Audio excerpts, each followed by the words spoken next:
submitted to the board liaison prior to the time the meeting is scheduled to begin. Public input on a regular agenda item will be taken at its appropriate discussion. Citizens should speak from the lectern, address all comments to the dais, begin by stating their name and address or single-member district number, and limit their remarks to less than 3 minutes.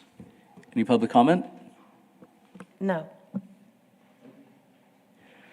Okay. Next item is consider approving the attached February 4th, 2026 meeting minutes.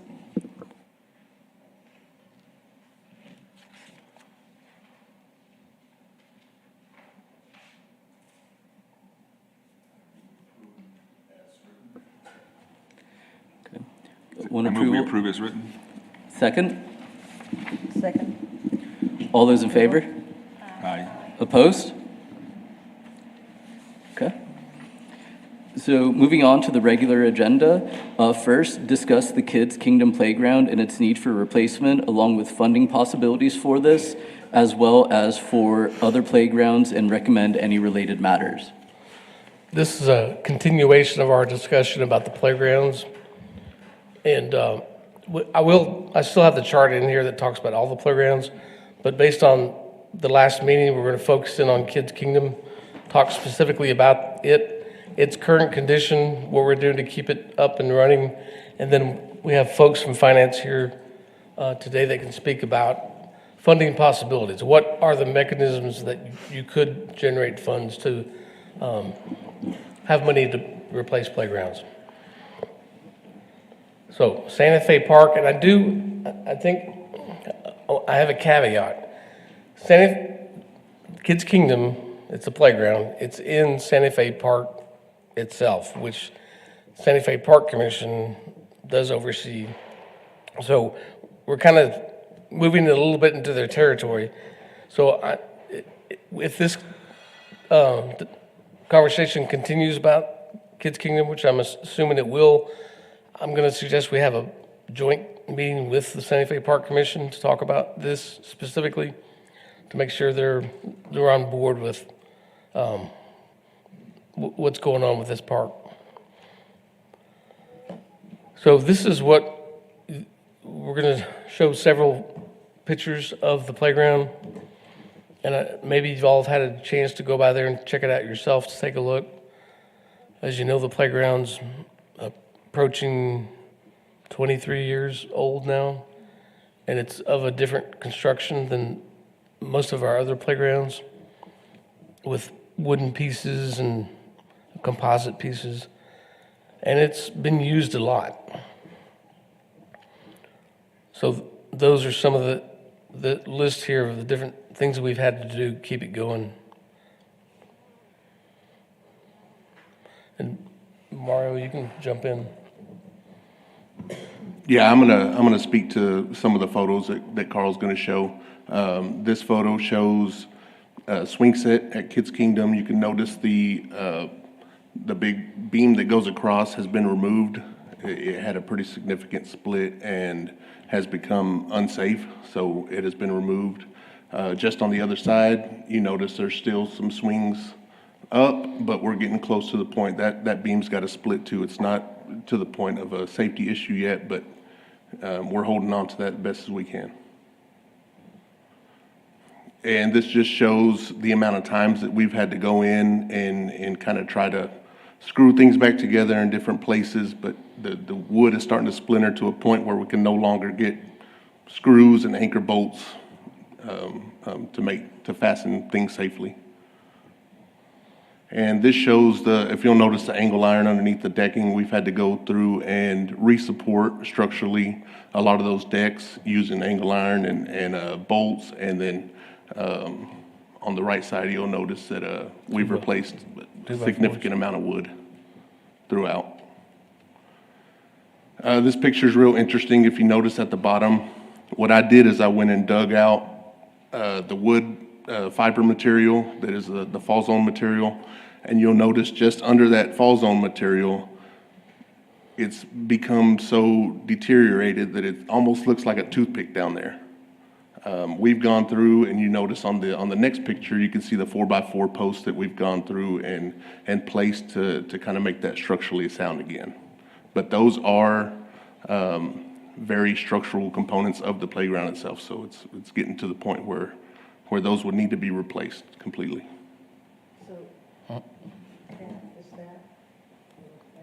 Correct. So it's hard to see from above the ground, but when you start digging down, that's what we're looking like underneath. Are all of them like that? Not every single one of them, but there are a number of them and you can notice on the picture on the right, if you can see the post in the background, they've got the 4x4 sitting next to it. Those are other ones that we've braced up. The left picture just kind of shows the warping of the composite material. You can see where it's bowed and becoming brittle. On the right side, it's more of the composite material, and you can tell right in that corner, maybe where water collects or something, it's become very brittle. Matter of fact, yesterday we had a citizen approach us that somebody was walking and one of those broke while they were walking across it. So.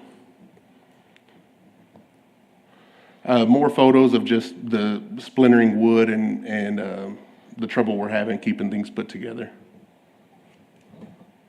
More structural bracing on a structural post on the left hand, and the right hand just shows the age of the wood beginning to splinter. Again, on the composite material on the left, you can see that we've screwed into that thing multiple times. We're to a point where there's not much more we can do on components like that. And then just more wear and tear on the other picture. More structural bracing. If you notice on the decking, everything that's got the stainless steel brackets are deckings that we've gone through and replaced in-house. And that there's that kind of repairs throughout the playground itself. You talking about the joist hanger? Correct. You can see on the left photo what used to be a slide that has been removed. Number one, it was very weathered and aged and became brittle, broke. It's very expensive to replace, and are we trying to replace something that's at the end of its life? And then on the right hand, you can just see where that post is leaning and is, This one. being band-aided. Just some more wear and tear on the components, on the wood structural components down at the bottom of the photo on the left. And then on the right is the swing set that I told you guys about in the beginning of the presentation. You can see that it's starting to become unsafe. And again, on the left-hand side, that's another slide that was removed because it was past its life, and the right-hand photo just shows the slide that we talked about previously with the slide that removed. So we're talking about two slides that have been completely removed from that playground. You have anything else to add? No, I think the photos speak for themselves, and then just the sheer fact that right before this meeting yesterday, we had another incident where a piece of that composite material is becoming so brittle that it broke. I went and took the boys to the park, and part of it was like a research assignment because I wanted them to just kind of play around and like show me some of their favorite features, just like document for future ideas, like what are some aspects of this playground that you like. But I noticed a lot of these repairs that you pointed out, and I just wanted to thank you Yes. for keeping it functioning, and like you could tell your department's taken some care to like do it in a way that's even mitigating anyway, I just wanted to commend you for making it still playable and trying to extend its life, and doing it in a way where the kids can still enjoy it. Yes, ma'am. Until it's time to replace. Yes, ma'am. Well, unfortunately, I think that time is sooner than later. I think it is too. So. But just keeping it where we don't have to just do the big sign that says, Absolutely. sorry, closed Yep. completely. Yes, So, ma'am. thank you. Yes, ma'am, thank you. And here's our list again, the chart that shows all the parks and the playgrounds, not counting the lake parks, and potential cost to replace them, Kids Kingdom being the more expensive one. One, because I think we do want it to be a signature playground, and we could add a splash pad at that location. Like I think Alicia was speaking about a couple of meetings ago, we could get to the point where we do have to close it before we do replace it. I hope we don't get to that point, but it's still going to be a few years at this point before it gets replaced. We'll keep it up as best we can, but there may come a time when we have to close it. And we talked last time about funding possibilities. I listed some possibilities, and then the thought was to have folks from finance here to talk about really what are our possibilities to acquire funds to replace playgrounds. I'm not talking likelihoods, I'm just talking possibilities. And is Jonathan going to come? We have Tina Dersky, recently promoted to Assistant City Manager from Finance Director here. She's going to bow out. And then Jonathan from Finance to speak to it. Good afternoon, Board. Jonathan Flores, Interim Assistant Director of Finance. I think the funding possibilities that Carl listed here are a really good start and pretty comprehensive. Just to kind of give some background on some ideas, or just, I guess, give you some context of what each of these options can kind of bring you. One of the things that we've talked about with captured salary savings is the Parks Department on general has about 9 vacant positions on average. Yeah, anywhere from, 8 to 12 is usually, can be counted on consistently throughout the year. Right now, we're down to 7, though. Just to put that out there. Yeah. So right now, as of January, that amounts to about $89,000 of savings. Last fiscal year, we ended up at $182,000 of savings. So that can kind of go towards funding some of those smaller projects that were there, and it puts a little dent into the Kirby Park for sure. With half-cent and sales tax, that is something that we'll probably have to bring to the Costa DC Board as well, see what their appetite is, if they have any appetite as far as funding. So that can kind of be kicked over to them to see if they'd be willing to fund any of those things. With grants, that's really up to our ability to apply and attain those grants. In some cases, we can kind of help out with some of the local match funding when those grants do come available. But I'm not too sure. Have y'all done any research on what grants might be available for some of these pieces? Yeah, I mean, a good one is the San Angelo Health Foundation. And we got almost a couple $100,000 to replace Unidad Park Playground a few years ago. Yeah. And then fundraising, obviously.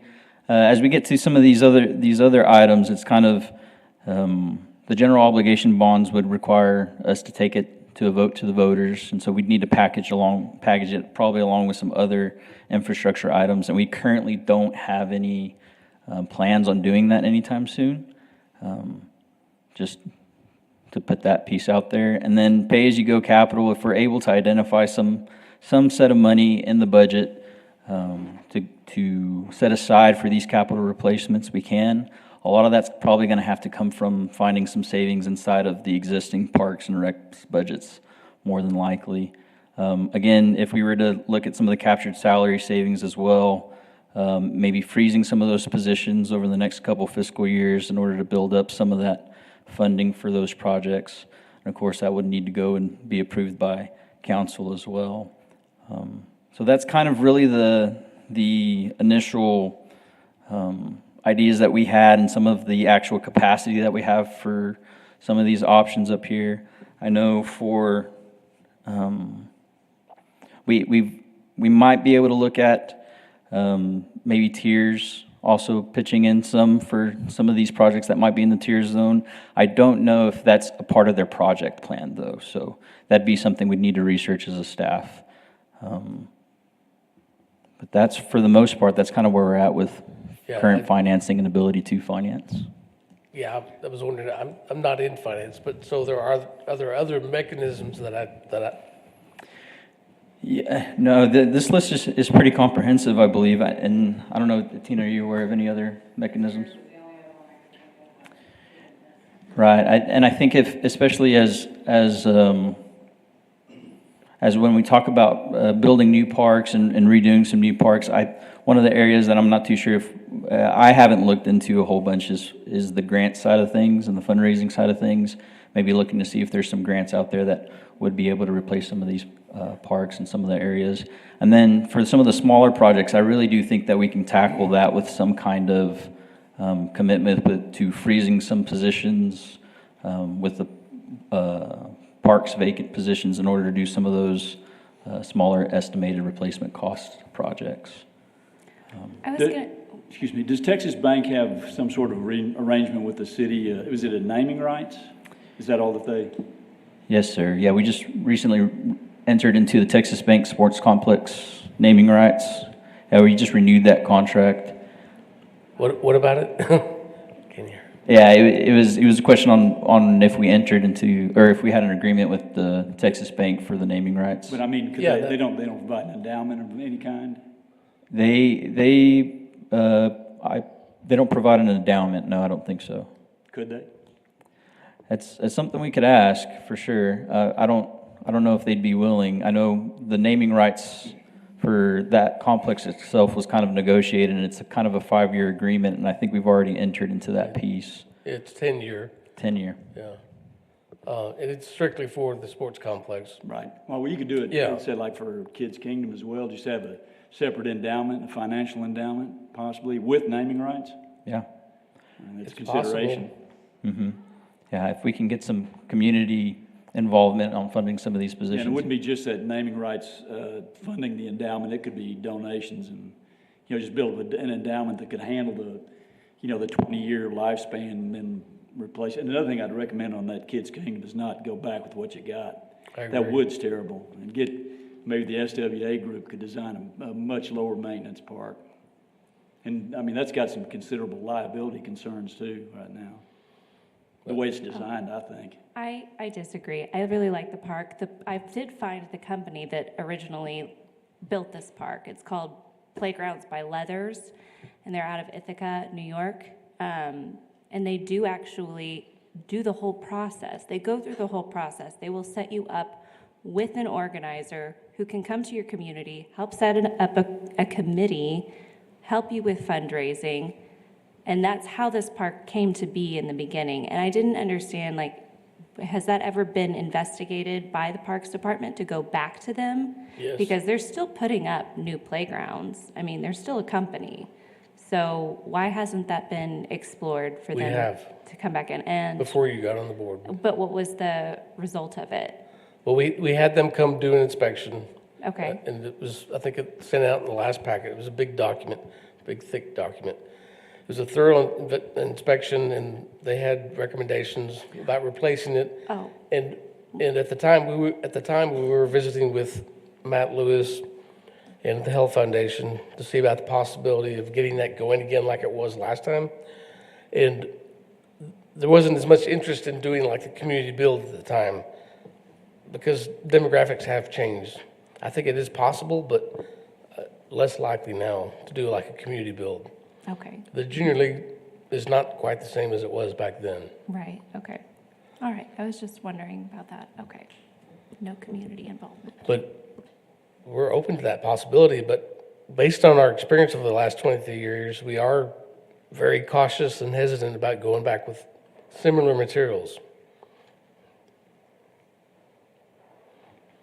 Yeah, using the same material is a bad long-term maintenance thing. I mean, I've seen I've seen the same issue in at least 300 municipalities, in one case where they had to shut the whole thing down, and they didn't have, again, it's very similar to this, didn't have the funds to to completely replace it, and then they just shut the whole thing down. They didn't even have the money to demolish it, they just put a fence around it. So, I think we might need to zoom out just a little bit and think about, I think this is really good timing, actually, with this river corridor, meetings. I'm not the liaison, but I think zooming out a little bit, I think we're already getting back, okay, just replacing the playground and using the same materials or not, or the same vendor or not. Like, I think we kind of need to really think about that space as a whole within the larger whole. There are so many wonderful possibilities for that section of the river and that playground and the open space that's already there, the possibility of splash pad, possibility of vendor space for like bringing in I've visited so many cool community places in Texas, and that's why I suggested like the potentially I see this as a committee kind of thing, working with Santa Fe Commission and the River Corridor. To really come up with a good vision, something that we can handle maintenance-wise, or at least know our appropriate, what is it going to take? It's not that we can't, incorporate some unique materials. It doesn't have to go back exactly the way it was. But the natural playground things that we have experimented with might have a place here. I don't know. I just don't want us to get too bogged down in the weeds of which material to go back with, because what we have right now is falling apart, but it's also been 23 years. So I don't know. I think we need kind of like the mini master plan within the master plan. so what, the master plan, what are they looking, is this in their scope of work? Yes, this property is in the scope of their conceptual work. Because I agree with that. I was going to add to that. I have a question about the whole, you've got this expected replacement plan. Is there any projected funds for any of it? We're talking about $1.2 million one, but if you add all the other ones up, there's another another $2.5 million there. How in the past have we funded playground park renovation, or any capital? How did Bell get funded? What's the last one that got funded was? A lot of the replacements were done with half-cent sales tax, and we are at the end of that funding dedicated to park improvements. There were a couple what were those grants that we used for those two replacements like a year and a half ago? Yeah, we did get a health foundation grant coupled with half-cent sales tax, and Angelo gives funds to redo Unidad. That was. And then we did. But then there were two smaller ones. Well, we did Brown and Brentwood, but that was with half-cent sales tax. Okay. She's talking about Bell Park Yes. and Mountain Oh, View. yes. Mountain View. We got lucky on that. They approached us because they had the funding. It was COVID relief funding. Okay. And so they were looking for opportunities, and they came to us. Is there a grant writer anywhere on the city staff? In any department? Yeah, we have a couple grant writers that are specifically allocated to certain departments. I don't know if we've ever had a grant writer for the Parks Department, or if there's anybody in Parks. Well, Sandra Villarreal does That's right. help. And we're actually working on a smaller grant opportunity right now for funding for Santa Rita. Okay. But, she's the health department director, but she does help write grants. Well, we've got 25 years of, we got 25-year replacement plan at, I don't know what the number is, but it's like $350,000 a year. I'm just wagging that number. Just. Right, sure. Yeah, so how does the city fund these? Right, yeah. There's $300,000 a year worth of requirements to maintain our city playgrounds at their current state. Yes, sir. Okay, we're not talking about building new ones. Right. So, and so we had been funding this through the sales tax, which is now gone, right? Well, it's still there, it's just not dedicated for park improvements or playground replacements. Okay, So if that was an option we'd want to pursue, that'd be going back to the Coast DC board and asking for a new allocation of money in order for park maintenance projects. and what percent of that sales tax in the past was used towards, is it like 1%, 10%, 50%?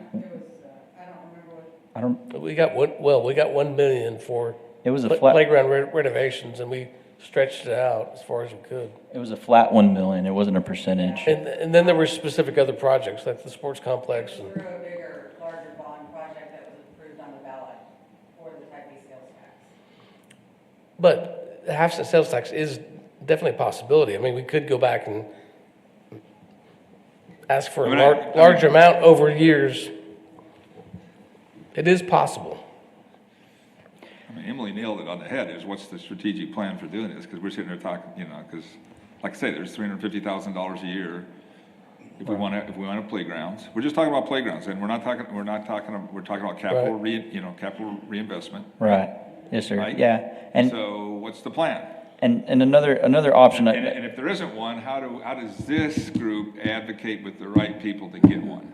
Right. That's we don't have any money, Right. right? We don't have a fiscal responsibility. Oh, we're just talking heads here, right?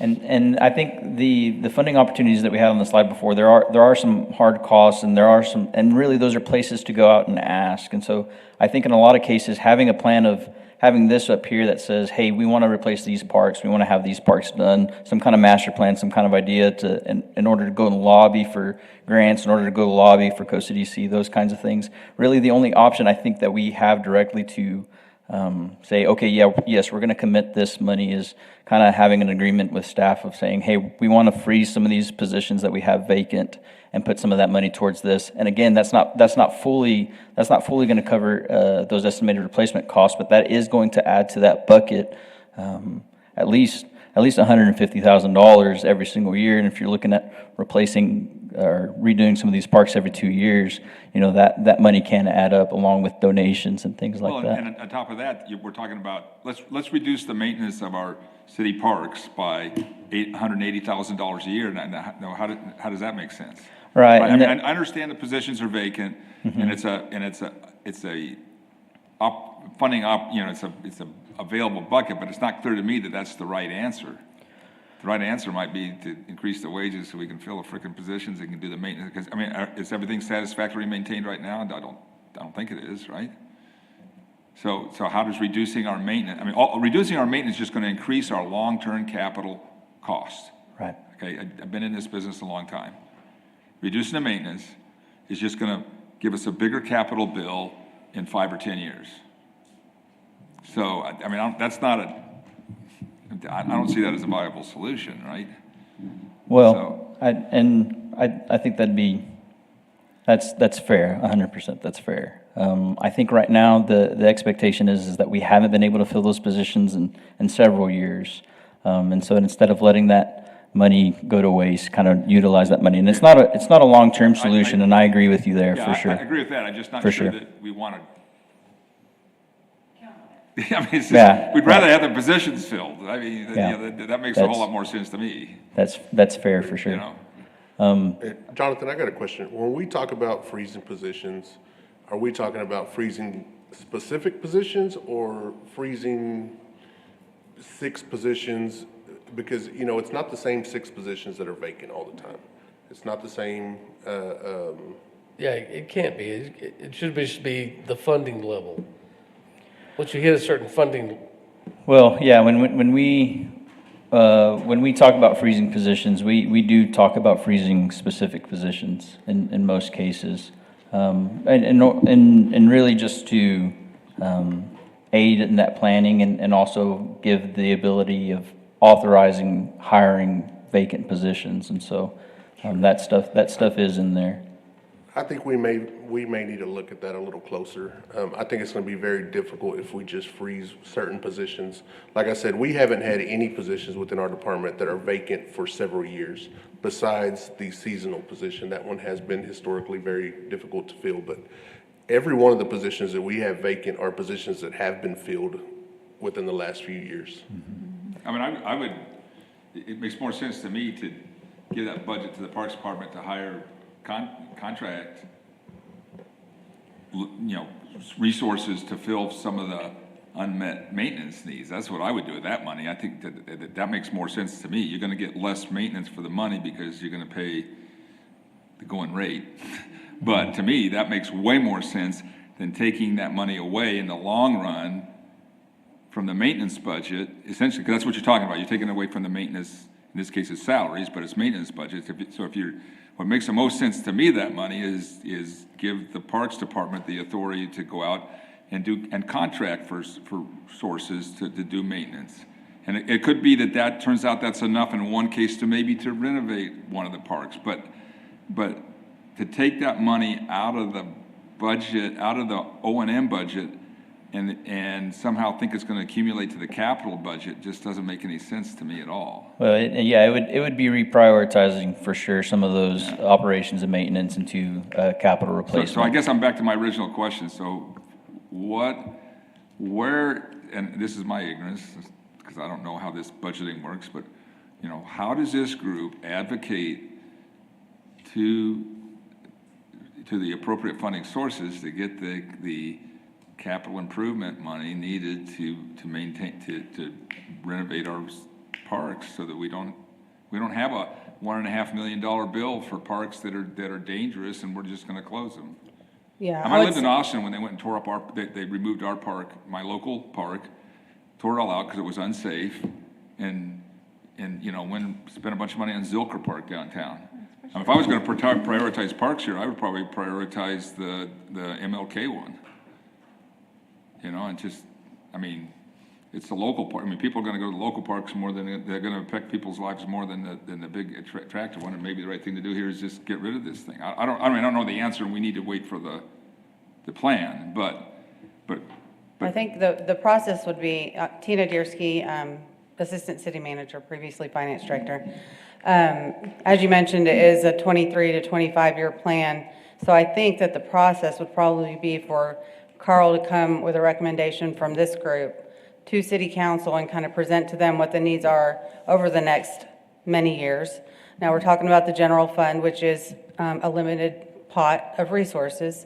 And so really it comes down to City Council prioritizing what needs that they have presented to them every year during the budget cycle. And you're competing with public safety, streets, all kinds of other, departments as well. And so, but I do think that would be the right avenue, is for Carl to come with a recommendation from this board, talk it through with City Council, and also through the budget process, he can, as I think you've done in the past, present a target increase request to try to get additional funds set aside for a parks improvement program. So that would be the process. And, however Carl would want to go about doing that, we would support him with however we could, so. And that may be coming to the City Council first with some options that, like he's presented here, for options that may be able to fund either as a one-time or as an ongoing program, and then getting direction from the City Council as to which pots of money they'd like us to pursue. And Carl, how does this fit in the cycle of the master plan?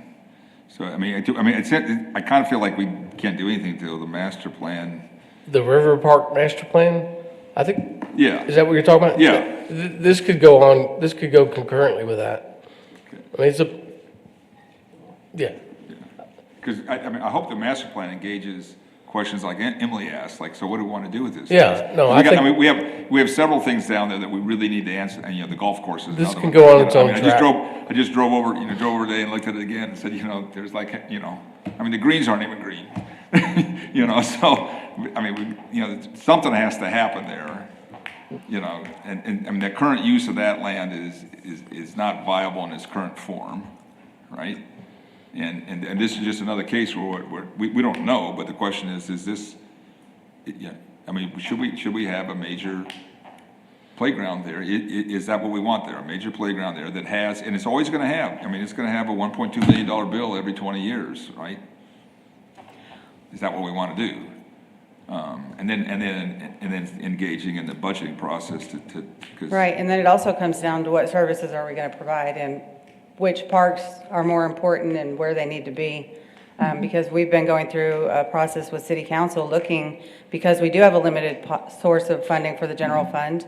And the state legislature is continuously trying to excessively inhibit our ability to even generate property tax. So that's becoming even more difficult. And so we've been going through this process with city council to look at what services we provide in every single department and what kind of revenues we can generate, because we're more and more and more, limited with what we can provide with the general fund property tax revenue, sales tax revenue, those kinds of things. And that's why I say you are kind of competing with public safety, streets, traffic, those other departments that are also general funded, so. So if we wanted to do a proposal to receive some more half-cent sales tax funds, is that where, like, this board would need to recommend that we advocate for that? Even, I mean, it's, I guess, not a guarantee, but we That's a piece of the pie. I think she's talking about like an overall plan. Yeah. This is the situation, this is our recommendation, how we approach it. Here are some options. And So I think with the big one, right, obviously is Kids Kingdom. For that one, I think we could look at different sources to get to the 1.2 million. That might be some from tiers, that might be some from Costa DC. The general fund might be able to fund a portion. So we get to that amount, and that might be presented separately from the ongoing maintenance program. And that could be a spinoff of the plan, the master plan. Well, what are those, That was like super high visibility, so you Yes. can take advantage of that to get the. what are our funding sources for the river corridor? Of that plan? The plan, The plan or the where- improvements? Right, like, I haven't been to any of those meetings. I mean, I'm just getting that information from this meeting. But like, who are the funding sources for those ideas that are? The plan is funded. There's no funding for Okay. improvements other than the sculpture project. Okay, so just like hiring the firm that's coming up with the plan, that's paid for? Yes. Okay. But Bill, to your point earlier, what you were saying about like, hey, with Santa Fe being 1.2 million, are you like even suggesting maybe the next park at Santa Fe is something that more falls in lines with only a $200,000 bill later compared to another 1.2 later? So we were in a discussion of sustainable material, and you can put in a playground that has a lower life cycle cost, right? Which, I mean, whatever you do, you should do that. That's just, but that's a pretty, do we have any other playgrounds that are that large? Are any of these other playgrounds that large? I don't think they are, right? That's the biggest one. Well, there's some that are commercial grade that are, maybe have close to the similar footprint, but overall, but I like mean, Kirby or Unidad's- producers. Unidad's pretty spread Unidad's out. pretty big. I mean, to me, like the 2 community parks or 3 community parks that I think we need to continue investing in are, I mean, the 2 that we've already done, Unidad and Kirby, and this one. I mean, I think those should be priority. I agree with the neighborhood parks are utilized by your citizens, but you also need those big community parks. I mean, and it's, I mean, I think we should be putting a lot of attention to this park. I think there's other ways for us to kind of have a separate, maybe master plan for all the other parks and like do some more digging into how could we put in some natural playgrounds here? How do we maybe utilize the green space differently? I mean, I think there's some creative ideas we can do for all the smaller ones and the more neighborhood-sized parks. Again, I mean, I just think that that's just going to take some time and some effort to like research and come up with some creative ideas and really think about what our community needs and, what the residents, want. What are they, but I think it's worth our time to invest in Kids Kingdom and how it fits in the bigger plan and really think creatively about the fundraising sources and like, yes, I know half-cent sales tax would be just like one avenue, but yeah. I'm just wondering if we need to recommend that or, I'm just going to say that as like a parent and a child who grew up in this community, I feel like having one, especially one, even if it's 3, the community playgrounds in general are great, but even if there's one major playground, it is an attraction that people drive from across town to go to. So it's nice to have it's nice to have your neighborhood playground you can just walk to really quickly. But even Santa Rita Park, there was never a playground there, and I never missed it as a kid. But it's nice to have an event space where it feels like you're going to a destination. And I think it should be prioritized because it is one of the attractions of our city is to have that playground there. So the thought of it going away or just being downsized is actually like pretty jarring to me to even consider that possibility. All right, it was the first park we came to when we first thought that we might be moving to San Angelo. I mean, we went and picked up. I mean, go down the Riverwalk at 10 o'clock any summer evening. I mean, that's one of the things I love about the whole city's there, right? Yeah, no, Even the homeschool community is there during the day. That whole area is, Carl's actually written an article about that whole Santa Fe Park and the downtown park complex, which is why we have this master planning effort, it's our central park. Yeah. So, yeah, it would be, I just don't know, I mean, so we sit there and talk about things that we think are of interest and we provide you input, but like, so how, I don't know how do we affect, I mean, it's about funding priorities, so how does this, I mean, do we just talk to you and you go to the city council? I mean, how do we affect the planning and budgeting process to get to make our case for an allocation of resources, a reallocation of resources to meet the needs that this board sees? Well, I think it starts with a recommendation, like Tina said, and probably we need to come back to you with kind of a plan that kind of fits in with the River Parks master plan. We know that's going to take a separate course for Kids Kingdom, and then in the next 10 years, here are the playgrounds that need to be replaced. And does your office do the planning then? I mean, who does the legwork? Who looks at the costs and the budget and puts? I mean, is that your office that does it? Like this chart, we can come up with a roadmap. Yeah. So I think it sounds to me like the question is, do we want to chop off Santa Fe as a one-off thing and concentrate on trying to figure, while the master plan is going, and concentrate on trying to find, because we're going to need that funding in a couple of years, right? And it's going to take that long to find it. Yes. And it could be a public-private partnership. I mean, there's all kinds of ways to try and skin the cat, but do we want to do that, or do we want to look at this whole list of parks? And I kind of think I'm thinking 2 parks. I mean, what I'm hearing, the sense I'm hearing is we need, at least among some people, is we have some flagship places. I always couch this with the equity for those places that aren't near the flagship places, and for people who don't have the mobility to get to those. I think that's really important to remember. But we have some flagship places that we think need to be invested in, especially, right? And this is one of them. I don't know. Is there a Northside flagship place? That concerns me. Right? We have Unidad, which is Kirby, yeah. And so Kirby has a major unfunded project, right? Right? Isn't there the bridge and the? The bridge isn't funded, but across the river is a sports practice area that's getting renovated.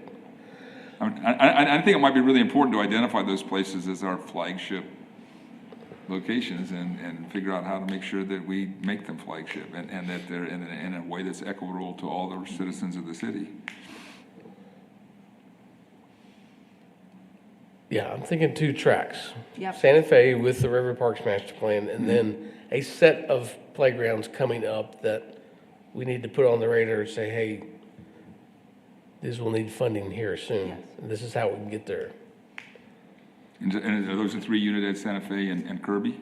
Well, I was like slicing it a different way into the three community parks that we just invested, with the, putting this, identifying those as the locations for the splash pads and putting those there. That's what I meant by, obviously there are priorities. We're investing there. People visit those parks. They're, high traffic parks. I think they may need some money all the time, in every kind of cycle, but then you have all your neighborhood parks and maybe some of the other smaller community parks that go on the cycle of every years, right? 2025. Where you're taking the rest of them and batching them cyclically, like you said, and packaging it more as like funding on a, timeline for this batch A, batch B, batch C, based on where we are in their cycle of maintenance. And do we put in one, how many splash pads went in? Just We one? have two now, one at Kirby and one at Unidad. Okay. So to me, it makes sense to identify those, I'll call them flagship for lack of a better term, and then that, those are well placed, right? We have the Central Park, and we have our north side, and we have our south side one, right? And that all makes sense to me. And they need, if they're high use, high demand flagship ones, they need some special attention. And then, can we put together some kind of a prospectus for how we would, what's the funding requirement? Can we put this thing together that we could then take to city council? Like, here's how we understand our parks. We have these flagship parks, and they're important. They'll know them all, right? They know they all know those ones, right? They're not going to know. If you don't live near Webster, I'm guessing you don't know what Webster is, right? I don't know. I don't know where Webster is. So. It's on Webster Street. Yeah, well, that's fine. I still don't know where it is. But, and it's saying that we need, but we need to be in the budgeting process, right? So Yes. how can we help you do that, Carl, before you No, that's what I'm retire? saying. I think it would help, like Tina said, get a recommendation from the board to take to council and have a discussion with council. It may take more than one, I'm sure, but I probably need to come back to y'all with a packaged recommendation from us. Yeah. Saying this is how, like we either said 2 tracks or 3 tracks. Santa Fe Park with the master plan, the community parks and neighborhood parks. Right. And then I always appreciate when I'm the decision maker and somebody comes to me, they come with solutions and not with just problems. So we need to do enough homework that when we come to the city council, we say, here's a solution we think is a viable solution, not, hey, we have this thing and you need to give us money for this, right? Because their pot's not getting any bigger. Right. Right. So maybe the next step is for the district to bring us a model for this flagship plus community parks and what the, I don't know, do we want this is like the capital reinvestment need, but there's an O&M. Right. Is the annual O&M need covered? Do you have in your budget the funding to do the regular operations and maintenance of these? Or do we, or does, We're always asking for more. Yeah. Can we go now? plug your ears. Because are we advocating for an increase in the O&M budget or the capital budget or both? Yeah, I think it's gonna be important, the capital, I think our application on the O&M one is, I don't want those O&M, the money that's budgeted for operations and maintenance right now that just happens to be vacant positions to go away. It needs to stay in the parks. Absolutely. And to me, the most reasonable way to use it is allow them to use that. And I don't know what kind of colors or restrictions of money are in the city. My current business, I can't take salary money and turn it into something else, but I don't know whether you guys can or not. But I would give that back to them to use in contract operations and maintenance. I mean, that's what I would advocate for on the O&M side. And then this is a capital side. We're specifically talking about capital, right? Yes. Yeah. Okay. So I'd like the board to come back and, the district, I'm sorry, to come back and give us a model for how you think the best way to approach the capital budget identification so that we could, in a couple of months, go to the city get on the agenda at city council and say, hey, look, we got this board, we're really excited about parks, we think they're important, here's all the great things they do, and we have really significant capital requirements coming up in the next 25 years, and as far as, we don't see a current budgetary process to meet those, and here's what we would like to see. What is that? Section 203, was it 203? We borrowed against CDBG money. CDBG money? Yeah, for producers in Padron Park. We borrowed against it. Section 303 loan or something. It expires in the near future, What's it called? It's not Section 8. I've got about, which could free up some additional funding. I know what you're talking about, but I can't think of what number it is. we're blowing our agenda, but I've also got a hard Okay. stop in about 15 minutes. I So don't know if there's anybody else who wants to speak to this item. I should shut up now and listen to everybody else. I just wanted a quick question, like, do you know, just because I don't know, how much it would cost to contract certain maintenance items over having an employee full-time? Would it be double? We've looked at some of that stuff, but I think it's very difficult when you talk about A sites versus B sites. And A sites, we're talking about the flagship parks that you guys are mentioning. We are very event-driven within our department. So a lot of our maintenance comes from, there's an event this weekend, So we do service a lot of esplanades and street centers and things like that. And I think that would be appropriate to look at maybe contracting out. And Carl and I have had those discussions. So I think that's what we're looking at when we talk about contracting. I don't necessarily see contracting parks Hiring as a landscaping company to come mow, okay. And I mentioned it at the last council budget workshop Oh, okay. as one of the efficiencies, or I can't remember which one, but taking some savings and using that to contract labor out to do the medians and triangles and all the smaller properties. So it is a possibility. Okay. I just wanted to stay in your budget, and you guys use it wherever it works best. I agree, but I mean, the last 10 or 12 years, it's not stayed in, I mean, it's been captured and taken out Yeah, no, I know that. for different reasons. In another life, I did that. I captured all the unspent labor and used it for, found a way to use it for what I wanted. So I understand why people would do that. Everybody's got that. Every year you've got a vacancy budget, right? In fact, you guys probably know what it is every year, and you've already figured out how to spend it. Okay. I think, if anybody else wants to speak to this item, I probably do need to move on. And I think Heather needs to leave here. We'll still have a quorum. Is there potential, do we need a subcommittee? Do we need a, Santa Fe person, a River Corridor person, at least one of us? Staff? I don't know. A subcommittee wouldn't hurt. Let us come up with a plan. Okay. If a few of y'all are interested in seeing it before we bring it back to the board, we'll just meet and say, hey, take a look at this. What do you think? Great. Anything else? Thank you all. Yes, thank you. Thank you. Moving on, update on the proposal from Rotary San Angelo to adopt Mountain View Park under a memorandum of understanding. So that did go to council at Tuesday's meeting and it passed. It was on the consent agenda, but it did get pulled for brief explanation, and everybody seems to be on board with moving that forward. And actually, I think they've already started working on a grant application for some funding. And we don't have the MOU signed yet, so they've got some energy behind them. That's the update.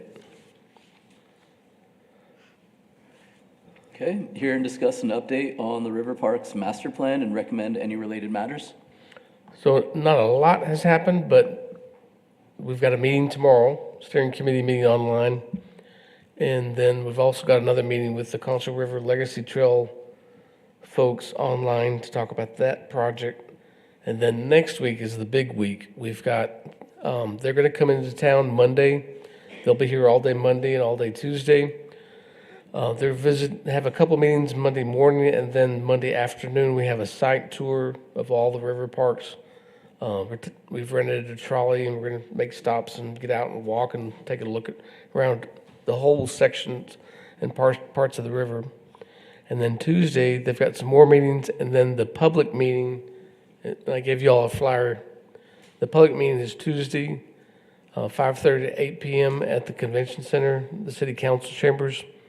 So I know there's a lot going on in the community, there always seems to be, but if you're able to be there, please be there. That would be the first opportunity to really get your input in directly to the consultants.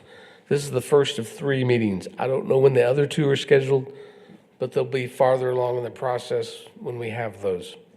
This is really just to get the initial thoughts and input before they start kind of conceptualizing what those improvements could be. Does that team have any is there any local partners on that? SKG is doing the survey work. Okay. I think that's it. They do have a partner, Blackland Conservancy. This group has a different, I think it's part of the reason why they scored high is because they have a group that focuses on ecology and waterlands, and so they're part of their team, separate company, but part of their I team. just wondered if there are any local Local, professionals. yeah, SKG. SKG is the only SKG. one. Okay. They're doing all the survey work SKG was with everybody. with all of them. SKG was with Yeah. everyone. Yeah. Yeah. Yeah, I sort of figured that. That's the update. So do we know the agenda of that Tuesday meeting? The 10th, the evening meeting? What about it? Well, I'm just personally curious about the agenda because I could get there at the beginning of it, but I can't get there for the whole thing. So for this meeting, is there an agenda for that meeting? Do you know what I'm sure there's an agenda, but they're gonna give a presentation. I can try to get that from them tomorrow. They're gonna have a presentation about why are they here, what are they doing, and then there'll probably be some breakout to get some initial input, but it's really just to listen. If you could send whatever you can get from them Okay. about the format of the meeting, if you could send it out to us, that would be helpful. Okay. Thank you. Okay. Hear and discuss updates on key activities, projects, programs, and events from Parks and Recreation divisions. Who wants to go first? I'll go first. I'll be quick because I know people got to leave. If you've walked outside and you smelt the mountain laurels, you can see that spring has sprung. It smells great walking up the steps up here. It's the first thing I noticed. But we are getting back into mow and maintenance mode, pre-emergence, post-emergence projects. We just finished up the shade structure at the Texas Bank Sports Complex. That was erected by a contractor. We came in and did the flat work, but that thing is done, turnkey, ready for use. We're gonna purchase some picnic tables at a later time to put underneath that thing, and it's a great addition to that area at the sports complex if you guys haven't seen it. We're getting close to finishing up the storage building that we're building at the Texas Bank Sports Complex for our maintenance crews and recreation as well. So that's getting towards the end of its getting ready to be done. And then we've got the Civic League entryway sign that was just completed. If you guys haven't went by and looked at that, it looks great. Your team did a great job. I think there's one more component to it. They're gonna insert a sign with the wayfinding project, and then it'll be cleaned up and we'll be done with that project. You're gonna add some paved stones in the front? Yes, we're gonna do some paved stones in the front just to kind of give it a better look as you're walking up to the park itself. That's gonna be probably our next project. And then we've got tons of odds and ends that need to be completed before we can jump over to Santa Rita, hopefully this summer, and start that process. I mean, I'm sorry, this, man, I'm in a whole nother month. Yeah, this summer. We're getting close to. Gonna give you a run out of Santa Rita. Yeah. Well, Yeah. There's a lot going on. So, any questions? Thank you. Yes, on the recreation side, we just wrapped up date night last week. So we hit higher numbers than the year before, and plus this year we're at a $15 ticket instead of a $12 ticket. So we had more people, plus we had more revenue as well. This year was Follow the Yellow Brick Road. Everyone loved the decorations, and we had DJ Raymond out there this year. So a lot of good reviews. Probably have the same type of team for next year, but the deal with themes is I try and keep one retired for at least 6 years. So the next 5 years will be a completely different theme than the one that we had this year. And then we wrapped up the weekend with we had a regular season basketball wrap up. We have over 90 teams in our youth basketball, so they wrapped up regular season. So this weekend is their end of the season tournament, which is like the regional to qualify for the TAF state tournament that they'll go to Marble Falls for. And then we had on quad one, on a couple of our fields, we had a nutrition kickball fundraiser. So we had 4 teams sign up, but it was mostly profit, so a little over $800 there to go towards the nutrition program. And then we have, depending on weather, we have a USA softball tournament this weekend. So 20 teams traveling from out of town as far as Alpine. Coming into the community, getting hotels, so we're hoping that can work out in some way, shape, or form. And then at the end of the month, we're doing our first 5v5 girls flag football tournament. So our teams are registering and for the tournament this weekend, are all taking the paperwork and stuff for that tournament at the end of the month as well. And then we've been working with marketing to push that out more to different areas as well.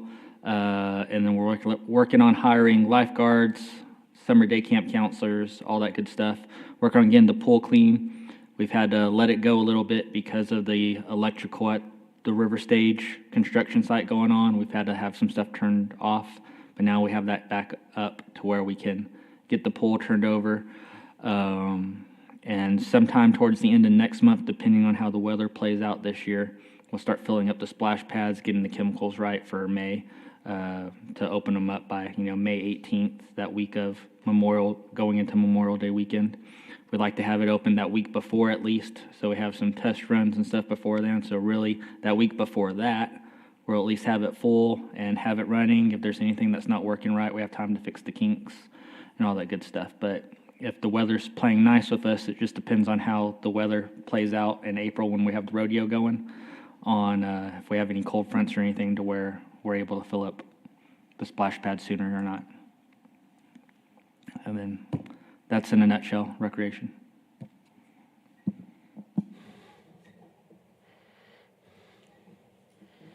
Okay, consider any future agenda items.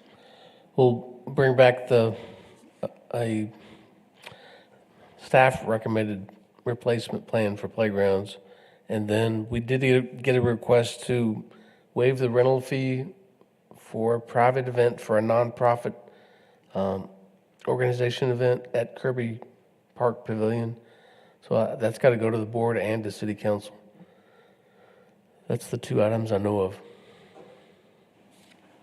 And I think the capstone team is going to present on April. What? Yeah.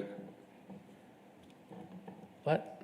The Civic League Park, the you want that on the lagoon update? Yeah, they want to present on April 1st. Oh, that's right, yes. Rather than so we'll have the Angelo State capstone team present their conceptual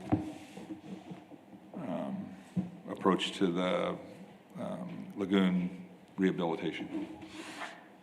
I'll add that. So, I think we said what did we tell them? We told them 20 minutes, right? Yeah. 20, 30 minutes total with discussion. Yeah. Well, I'll hold them to whatever you want to hold, whatever you want. I think I'll tell them to have a 15-minute presentation, and then that'll give us time for questions.